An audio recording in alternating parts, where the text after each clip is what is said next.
How to fix Snapchat keyboard on Snapchat. Today guys, I have the solution how to fix and solve this problem. Just follow this video until the end. So let's start. First you will just go and open the settings of your phone, and you will go directly to apps or applications. Then you will search just for Snapchat. When you found Snapchat guys, just open it like this, and then go to storage and go to the last button here, clear data.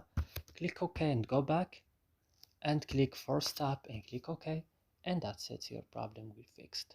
So I hope this video is useful for you guys. Do not forget to like, also subscribe in our channel, and see you in another video.